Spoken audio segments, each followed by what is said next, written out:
módulo le permitirá comprender el proceso de planificación de acuerdo con el Currículo Nacional de la Educación Básica y las bases teóricas que lo sustentan. Antes de empezar el módulo, usaremos una analogía que nos ayudará a entender la estrecha relación entre la planificación y la evaluación. Imagínese que tiene la oportunidad de viajar y que puede escoger a dónde ir. Obviamente, antes de pensar en cómo llegar y qué hacer, tiene que saber a dónde irá. De lo contrario, no es posible planificar significativamente. Es igual en educación. Tenemos que conocer cuál es nuestra meta de aprendizaje para poder planificar significativamente lo que haremos para llegar a ella y saber si estamos haciendo lo correcto para lograrlo. Del a dónde vamos depende toda la planificación. En el Currículo Nacional de la Educación Básica, saber a dónde vamos es tener como meta el perfil de egreso. Su viaje puede ser en avión o en autobús, depende del punto de partida. Igualmente, en educación. Una vez que tenemos las metas, necesitamos saber cuál es el punto de partida, es decir, qué saberes tienen nuestros estudiantes. Es importante conocer lo que ellos saben. Si lo relacionamos con un viaje a Machu Picchu, saber cómo haré la planificación de mi viaje depende de lo que ya sé sobre la ciudad sagrada inca, mis expectativas y la experiencia de otros viajes realizados. Con esta información, puedo hacer un plan de viaje. Este incluirá cómo llegar, qué hacer, qué llevar, dónde hospedarme, entre otros aspectos. Al estudiar esto, seguramente cambiaré algunas ideas preconcebidas que tenía. Es posible que haya comenzado con algunas ideas erróneas, las cuales evaluaré con mis nuevos conocimientos para descartarlas o no. Es igual en nuestra práctica educativa. Tenemos las competencias y el perfil de egreso como metas. Entonces, empezamos con los saberes de los que ya cuentan nuestros estudiantes para desarrollar sus competencias.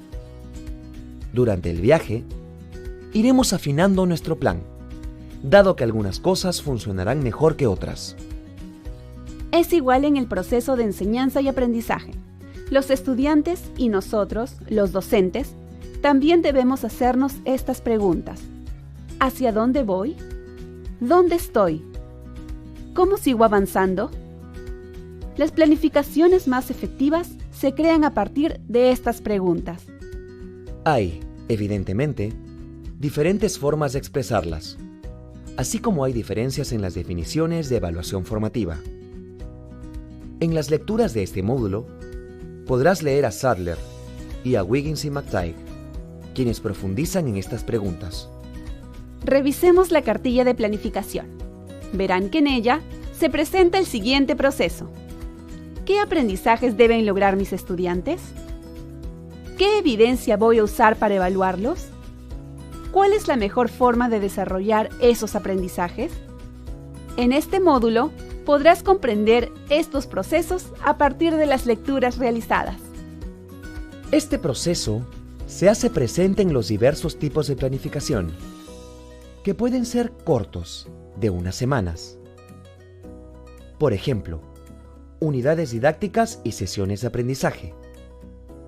O largas, de un año. Por ejemplo, planificación anual. En otras palabras, precisamos saber a dónde queremos que lleguen nuestros estudiantes al final del año, al final de una unidad didáctica o al final de una tarea, actividad, sesión o sesiones de aprendizaje. Los aprendizajes que queremos lograr son lo primero que debemos tener presente, es decir, lo que esperamos que nuestros estudiantes conozcan o aprendan. Estos son los propósitos de aprendizaje. A continuación, lo que nos preguntamos es, ¿cómo voy a saber que he logrado el resultado que busco? Si aplicamos esto al ejemplo del viaje, la pregunta sería, ¿cómo sabré que esa fue la mejor forma de hacer el viaje? Lo que en educación se convierte en, ¿cómo podemos los docentes evidenciar que los estudiantes lograron los resultados deseados? ¿Qué evidencia se considerará aceptable para comprobar el logro? Podríamos decirlo, como en esta cita del libro Los 7 hábitos de la gente altamente efectiva de Stephen Covey. Empezar con el fin en mente significa comenzar con un claro entendimiento de tu destino. Significa saber hacia dónde vas y así comprender mejor dónde estás ahora. Y de esta forma, seguir los pasos que siempre te lleven en la dirección correcta. Comenzar con un claro entendimiento, como señala Covey, significa pensar primero ¿a dónde vamos? El concepto de planificación en reversa tiene como sus principales exponentes a Grant Wiggins y Jay McTighe. Ellos son los autores que proponen la planificación en reversa o diseño invertido, que se caracteriza por poner la finalidad educativa de un determinado propósito de aprendizaje como guía, para luego definir cómo se observará ese aprendizaje y después diseñar las actividades que se requieren para desarrollarlo. Es decir, se empieza por el final para llegar al comienzo.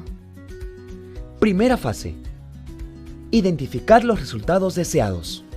¿Qué deberían saber, comprender y ser capaces de hacer los estudiantes? Segunda fase. Determinar evidencias aceptables. ¿Cómo sabremos si los estudiantes han alcanzado los resultados deseados? ¿Qué aceptaremos como evidencia del aprendizaje del estudiante?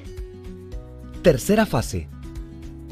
Diseñar las actividades que se requieren para desarrollar los aprendizajes propuestos.